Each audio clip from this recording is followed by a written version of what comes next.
Hello, everyone. Today is Thursday, February 24th, 2022. Biden expelled as many Haitians in 1 year as his three predecessors in 20 years. This article is taken from the Haitian newspaper La Nouvelliste. Excuse me. According to the International Organization for Migration, IOM, through the end of January 2022, the Biden administration deported 19,189 Haitians via near-daily flights to Port-au-Prince and Cape Haitien. The 10 additional flights from February 1st to February 18th brought the total number of deportees to 20,200. This number will certainly continue to increase. The Trump administration expelled 6,150 Haitians. Just over 2,800 of these deportations took place in early 2017 following the Obama administration's decision to expand deportations to Haiti in October 2016.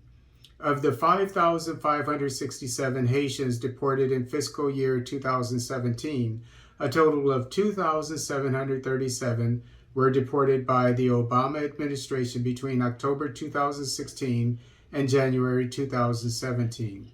The other deportations that year occurred from February to April and more accurately reflect a follow-up to Obama's policy. The Obama administration expelled 6,670 Haitians over an 8-year period. As noted above, 40% of these removals occurred in the first 4 months of fiscal year 2017.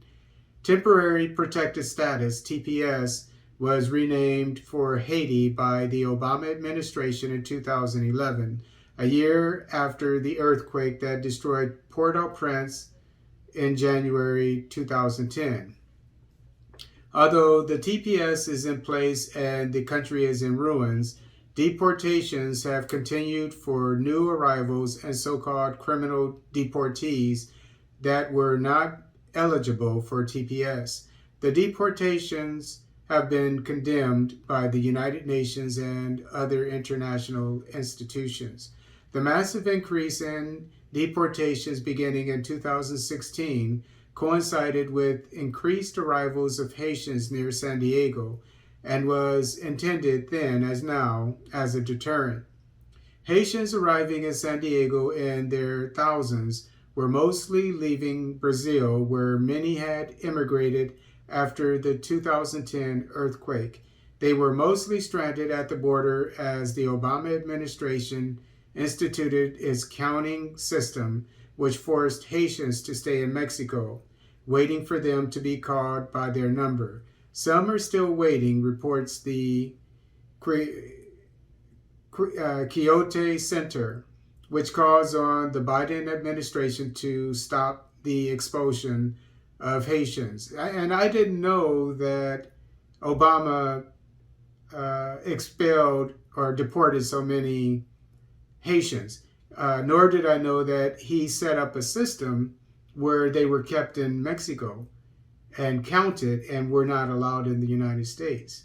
They didn't report this in the news, and I watch the news every day. At least 85% of those deportations took place using Title 42 policies, a public health order issued during the Trump administration allowing the Department of Homeland Security to deport people without any possibility of asylum selection. Haiti is in a deteriorating political climate and economic crisis. In fact, Haitians now face the complex challenge of increasing food insecurity, malnutrition, outbreaks of waterborne diseases, and high vulnerability to natural hazards, all of which have been exacerbated by the pandemic of COVID-19.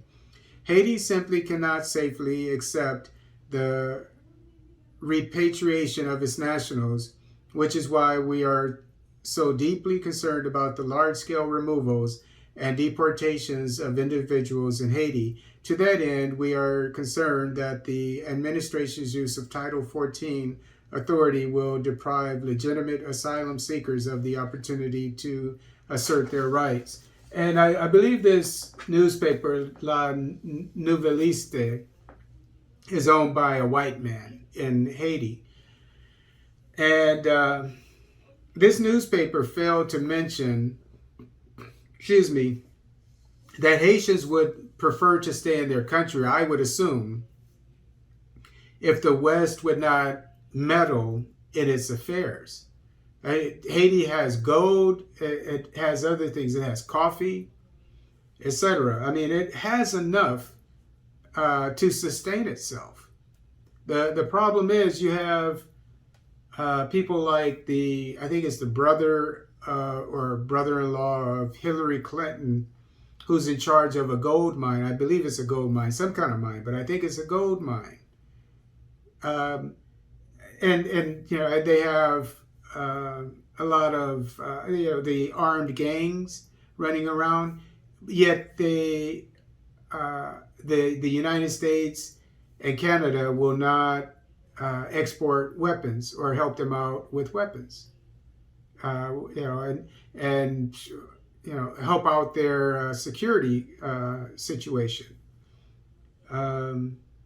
So if the United States, I know that some of the leaders, they're saying they want the current leader, he's an interim president after the assassination. I think he might have been prime minister, but of the head of state previously was assassinated.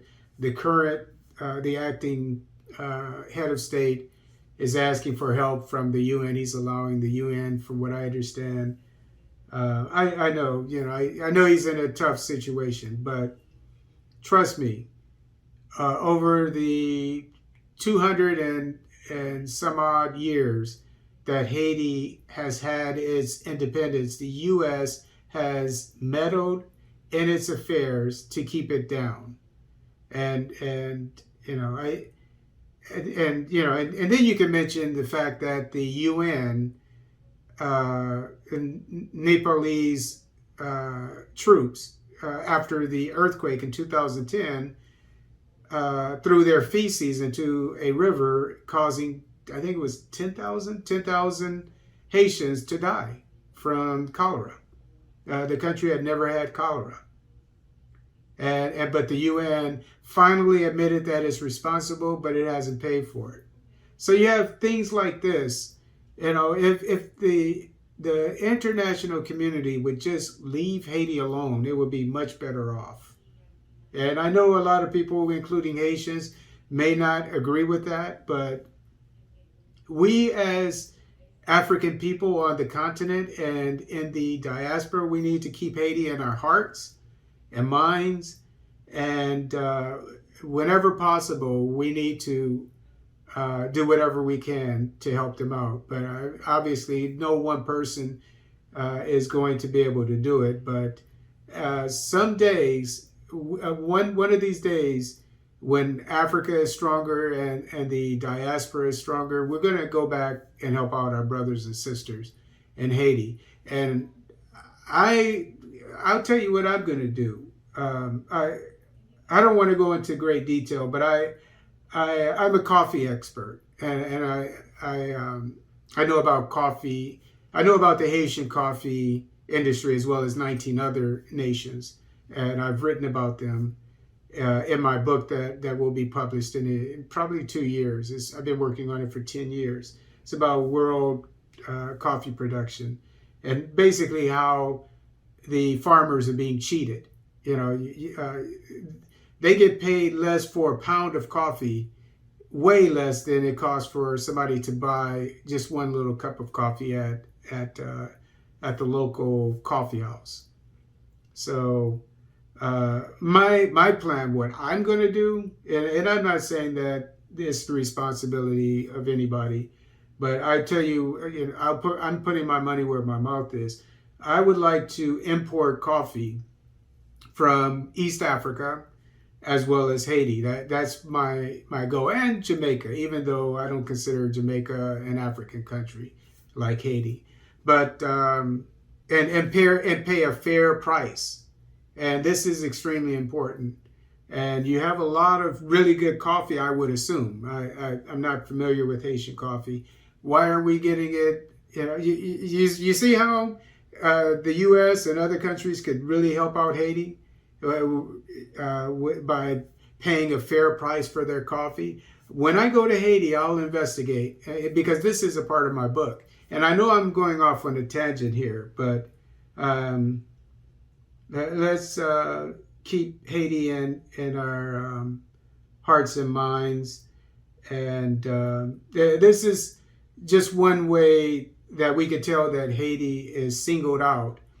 And I did a video on this a few months ago. Remember when the Haitians, they were at the border of Texas trying to cross the border, when they were right there, at Mexico and Texas, and when they crossed the borders, the border patrol was on horses whipping them. Remember that? And I did a video on that, and saying that, and it was a fairly long video. I did different videos at that time, just purely from my research, whereas I make news commentaries now. But in my video, I said that Haitians are singled out among all refugees or migrants. Whereas, and I've seen this. I'm 57 years old, so I've watched the news throughout my life, and I've noticed that Haitians are singled out. And I actually went to a Haitian migrant camp too, but that's a story for another day when I was in Panama. But it was in Suriname because the Panamanians, many of whom are black, didn't want black Haitians in their country.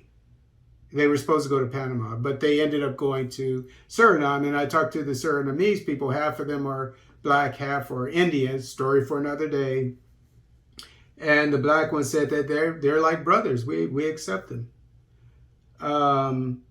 But I noticed that starting with the Bush administration, the father, the younger Bush, the Clinton administration, the Obama administration. Well, I didn't know that much about this that I just mentioned about Obama, and I didn't know much about Trump, but I did notice how Biden singled them out because he was letting all these Central Americans in the country. And then as soon as, and it was big in the news because a lot of Republicans were complaining about it. Whereas the Democrats, they didn't have a problem with it. They were coming in. They had them in their camps and everything, and it was a big deal.